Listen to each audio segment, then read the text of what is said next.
¿Qué tan consciente es usted de las estrategias y maquinaciones de Satanás en su vida y el mundo? A menudo el enemigo tiene lazos invisibles buscando desviar a los creyentes del propósito de Dios.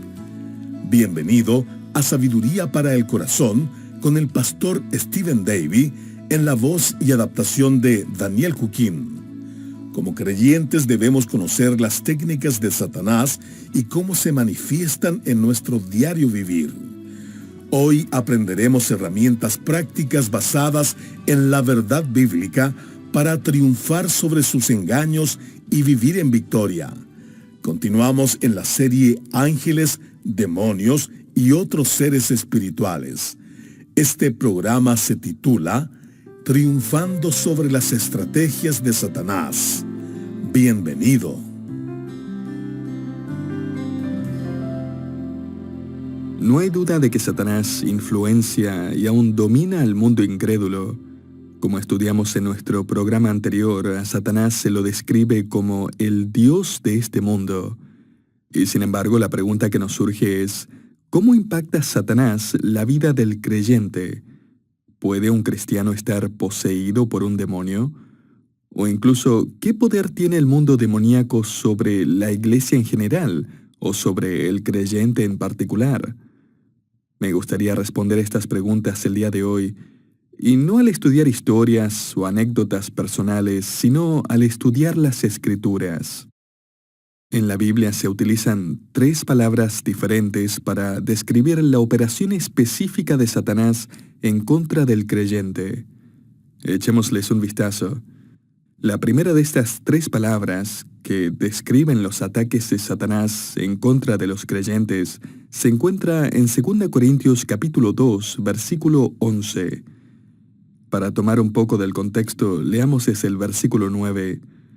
Allí dice, porque también para este fin os escribí, para tener la prueba de si vosotros sois obedientes en todo. Y al que vosotros perdonáis, yo también, porque también yo lo que he perdonado, si algo he perdonado, por vosotros lo he hecho en presencia de Cristo, para que Satanás no gane ventaja alguna sobre nosotros, pues no ignoramos sus maquinaciones. A medida que vamos desenmascarando a la serpiente y revelamos no solo su verdadera naturaleza, sino también sus métodos y enfoques, patrones, sus conspiraciones contra el creyente, descubrimos la interesante palabra maquinaciones. El apóstol Pablo le advierte al creyente aquí de las maquinaciones de Satanás. Esta palabra griega hace referencia a la actividad intelectual.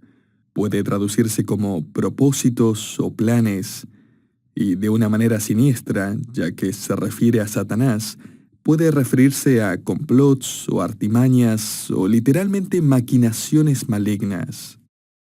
Se nos da la solución, sin embargo, para enfrentar estas maquinaciones en 2 Corintios 10:5.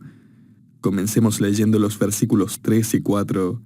Pues, aunque andamos en la carne, no militamos según la carne, porque las armas de nuestra milicia no son carnales, sino poderosas en Dios para la destrucción de fortalezas.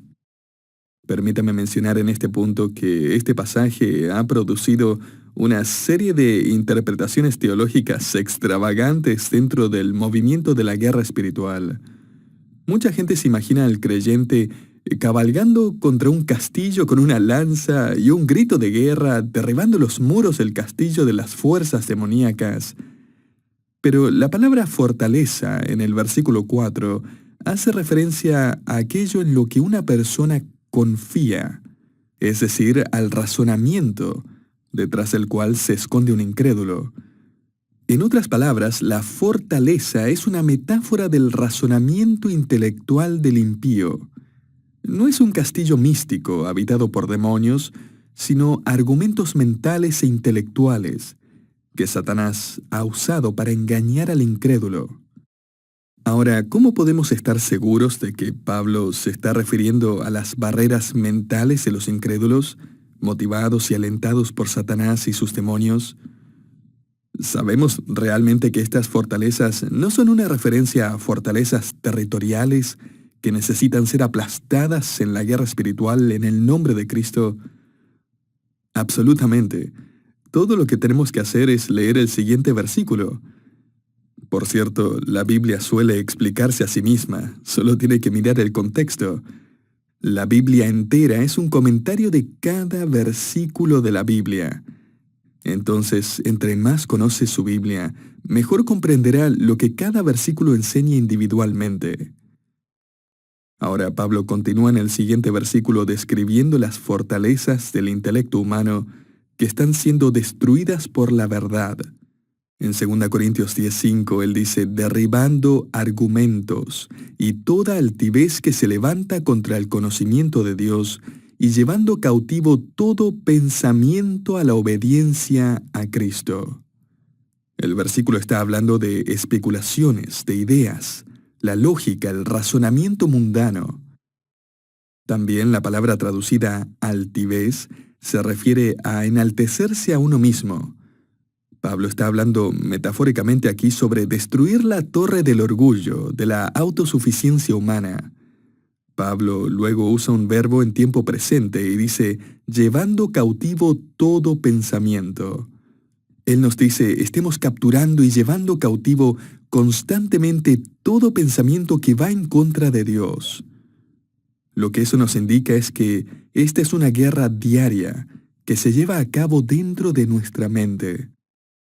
Si queremos saber cómo luchar diariamente en contra de las maquinaciones de Satanás, quien busca perturbar y engañar y acosar y robarle la paz y la seguridad al creyente, Filipenses capítulo 4 nos dice exactamente lo que debemos hacer. Mire los versículos 8 y 9. Por lo demás, hermanos, todo lo que es verdadero, todo lo honesto, todo lo justo, todo lo puro, todo lo amable, todo lo que es de buen nombre, si hay virtud alguna, si algo digno de alabanza, en esto pensad. Lo que aprendisteis y recibisteis y oísteis y visteis en mí, esto haced, y el Dios de paz estará con vosotros. Mire, la mayoría de los creyentes nunca admitiría que Satanás ha capturado sus mentes con sus maquinaciones, pero ¿cuántos dirían que su estado mental y espiritual se caracteriza por la paz? ¿Describiría usted su mente y su vida en general con palabras como serenidad o satisfacción? Si no es así, quizás las maquinaciones de Satanás lo hayan atrapado. Pregúntese, ¿lo que vi en la televisión o en mi teléfono esta semana puede describirse como puro y verdadero? ¿Las cosas que leí promueven la virtud, la honestidad, la justicia en mí? Las conversaciones que tuve, mis relaciones y amistades en las que participo, ¿se caracterizan por la amabilidad, la buena reputación? ¿Me llevan a alabar a Dios? Continuando, hay una segunda palabra que describe el ataque de Satanás contra el creyente. Están las maquinaciones de Satanás, pero también están las acechanzas de Satanás. Esta es la palabra que encontramos en Efesios 6, versículos 11 al 13. Allí leemos, vestíos de toda la armadura de Dios, para que podáis estar firmes contra las acechanzas del diablo. Me acuerdo que mi hermano mayor y yo, junto con 1 o 2 niños del vecindario, solíamos ir de vez en cuando a la casa de un vecino en particular. Tenía un patio que daba a una calle de 2 carriles, con un tráfico regular que viajaba a unos 60 kilómetros por hora. Y en ese patio había una larga hilera de arbustos como de 1 metro y algo que bordeaban la calle. Esos arbustos proporcionaban el lugar perfecto para una emboscada. Almacenábamos unos duraznos o melocotones y esperábamos a que pasara un automóvil. Justo cuando un coche pasaba junto a nosotros, saltábamos y lanzábamos los duraznos. A veces escuchábamos el gratificante sonido de un golpe y sabíamos que un durazno maduro acababa de salpicar el objetivo. A veces el coche se detenía con un chirrido y escuchábamos «¡Oye tú!». y nosotros salíamos corriendo hacia el otro lado del patio, nos zambullíamos de cabeza sobre otra hilera de arbustos y escapábamos. Nos encantaba esa temporada. Ahora, para esos conductores, lo que nosotros hicimos fue irritante, ¿no? Probablemente los asustó, ensució un poco del auto, pero a final de cuentas no les hacía daño. No es por justificarme tampoco. Sin embargo, muchos cristianos parecen creer que Satanás es solo como un niño travieso que nos lanza duraznos de vez en cuando mientras conducimos por la vida. No es demasiado organizado, no tiene buena puntería, solo quiere perturbarnos o asustarnos o hacer un pequeño lío de vez en cuando. No es mucho peor que un melocotón maduro en el lugar equivocado. Sin embargo, en 1 Pedro 5, versículo 8, leemos que el diablo, como león rugiente, anda alrededor buscando a quien devorar. La palabra devorar puede traducirse desacreditar, arruinar o destruir. No se nos dan detalles en Efesios 6 en cuanto a cuáles son los métodos que usa Satanás para devorar y destruir. Sin embargo, en Efesios 4, la misma palabra griega traducida acechanzas aparece nuevamente, y esta vez se traduce como artimañas.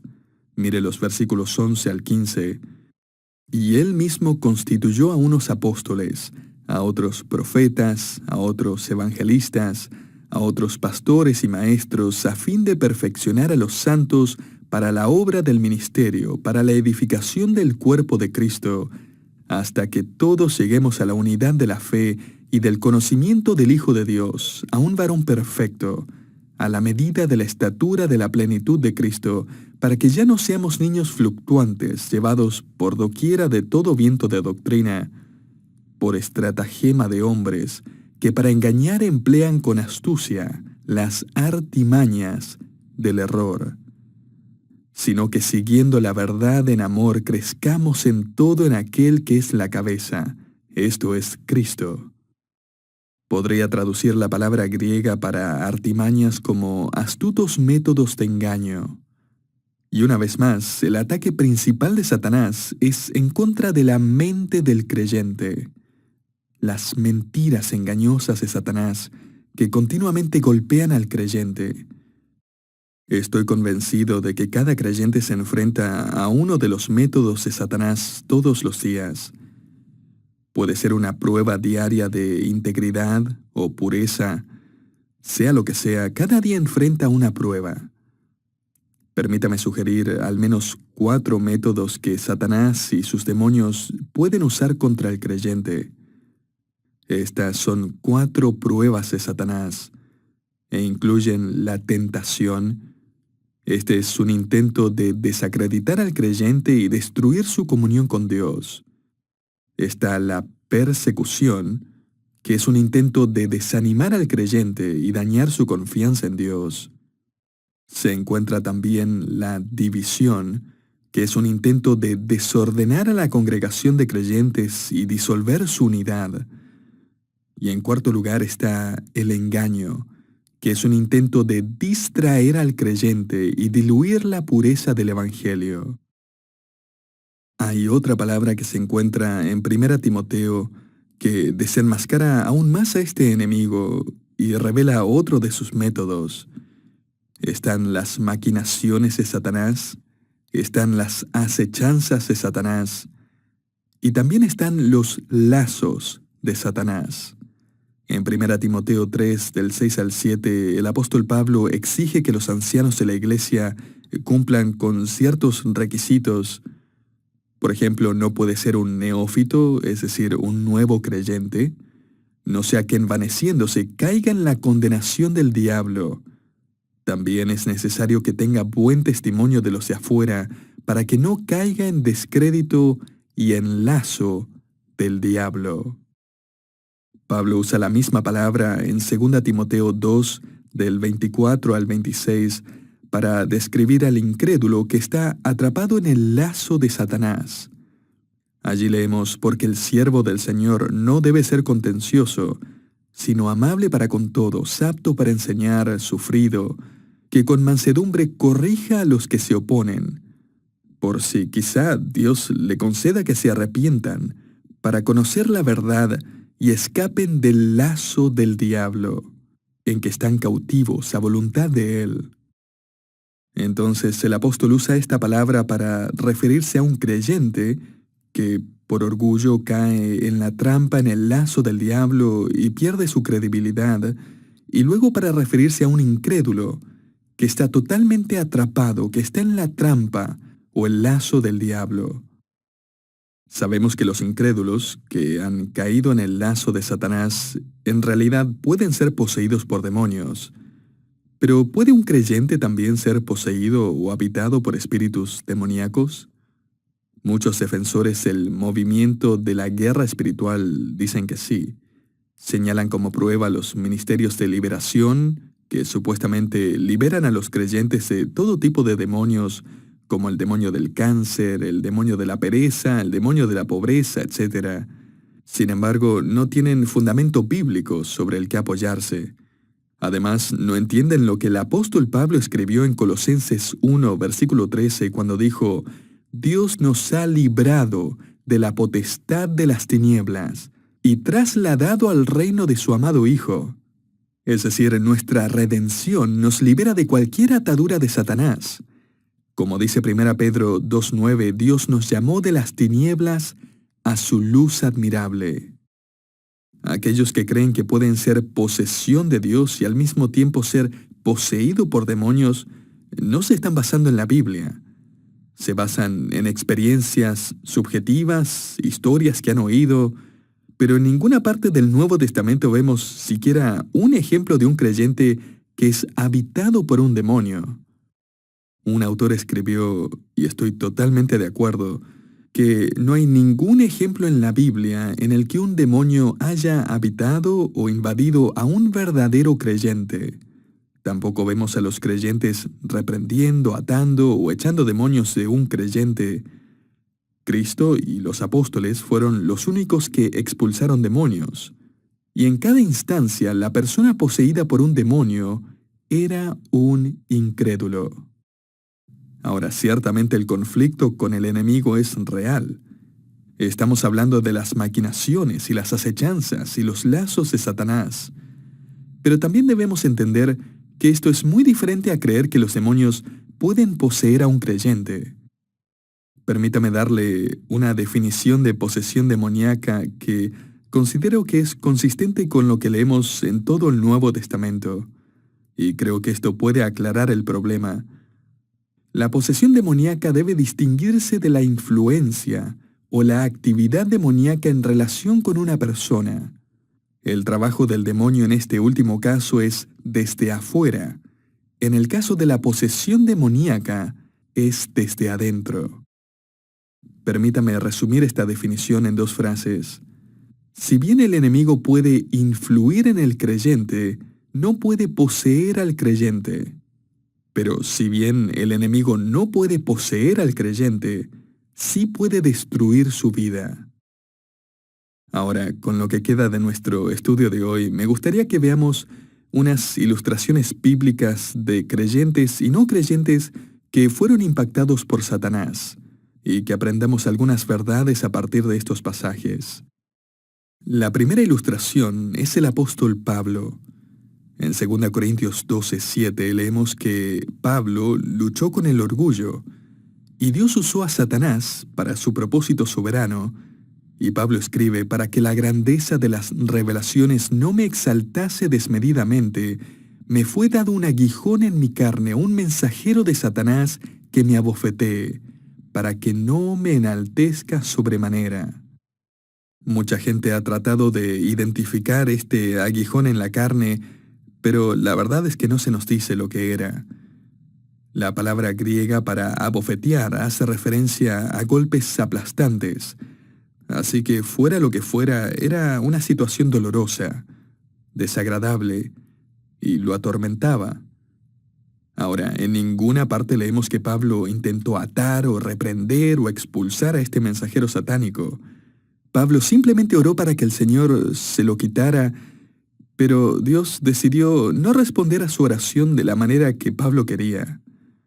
Y escuche la respuesta de Pablo en el versículo 10, por lo cual me gozo en las debilidades, en las afrentas, en necesidades, en persecuciones, en angustias por amor a Cristo.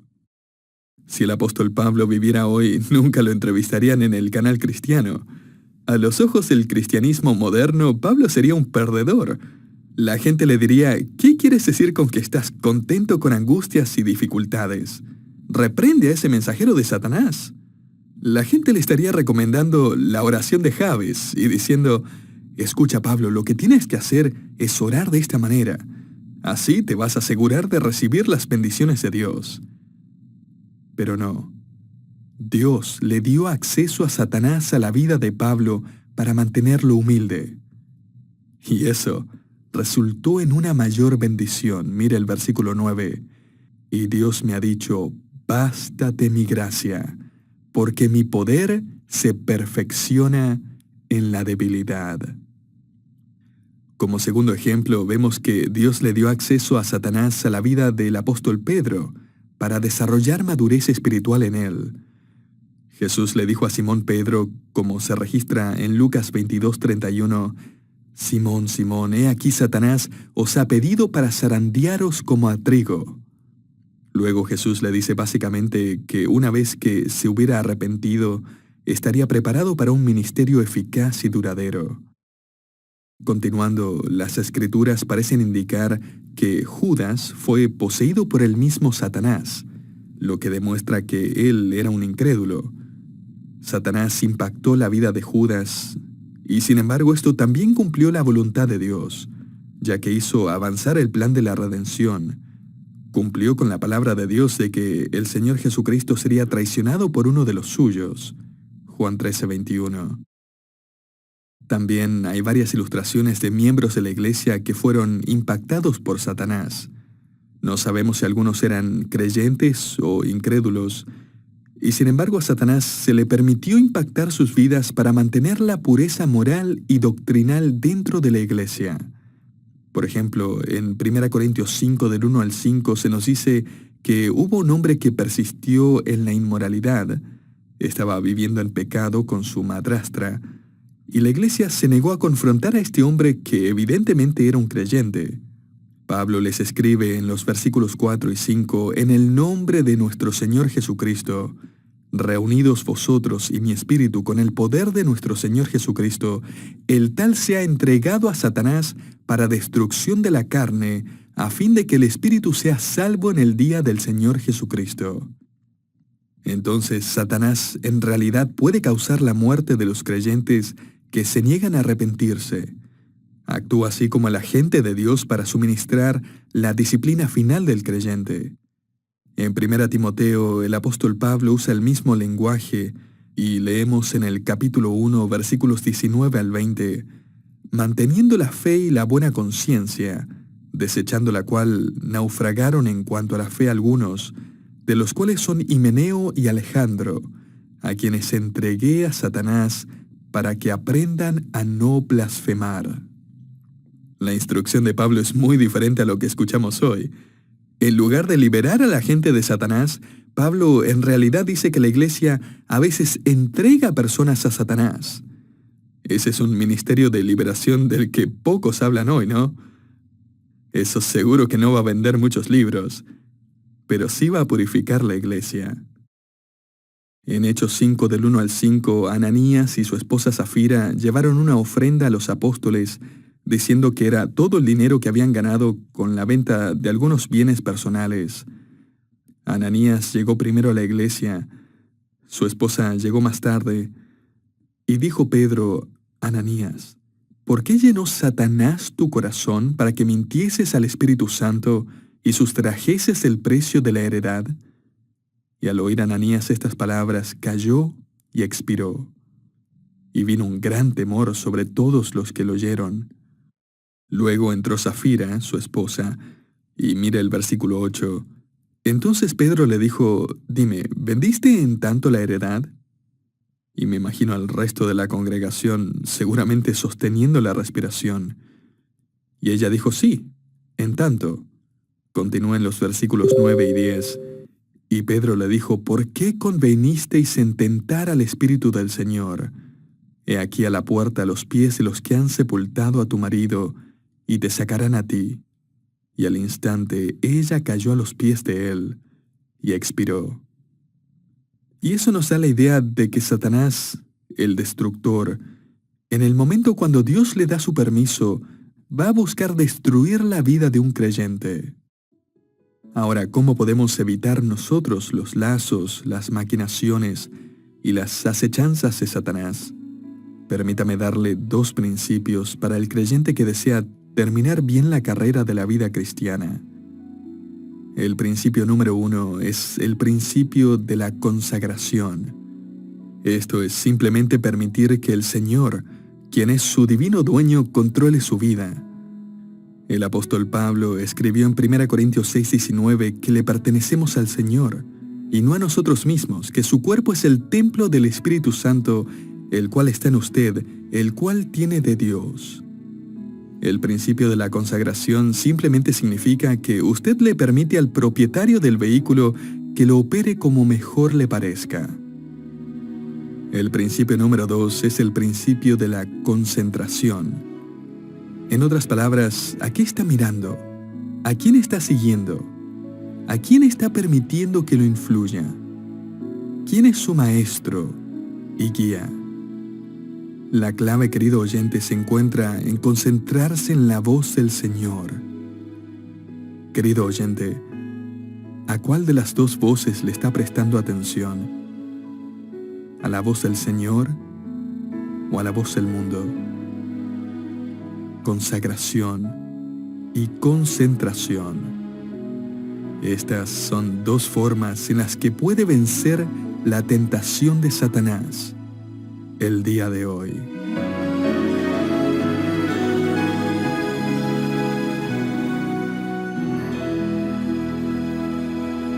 Gracias por habernos acompañado en Sabiduría para el Corazón, un programa de sabiduría internacional. Hoy desenmascaramos las técnicas de Satanás y aprendimos cómo armarnos con la verdad bíblica para resistir sus engaños y vivir en victoria.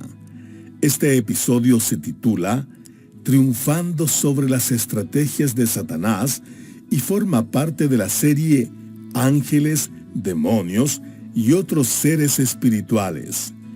Es importante recordar que el primer paso para obtener victoria contra las acechanzas del mal es tener a Jesucristo como Señor y Salvador de nuestra vida. Si aún no ha tomado esa decisión tan crucial, le invitamos a visitar nuestra página web sabiduriaespanol.org/evangelio. Allí encontrará más información sobre este paso tan importante. No espere más. Bendiciones.